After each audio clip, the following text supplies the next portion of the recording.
So in this video I'll be talking about what is picture-in-picture extension and how you can use it in your daily life. So let's get it started.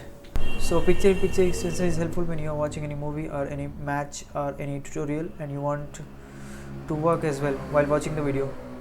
So by default it just got pause, but when you are using picture-in-picture extension and you click on extension, it will automatically create a pop-up that will be helpful when you are switching the tabs and working as usual. So that will be very useful when you want to do your work and watch your match. So yeah, so to get this extension you have to go on web store of your browser. If your browser is Chrome, Brave or Edge, no matter what, you can go on web store and search for picture-in-picture extension, and the first extension provided by Google is the extension we are talking about. As you can see, there is 3 million users who have already downloaded it and using it, and it have got 3.9 star of rating. So you can just install it by clicking on here.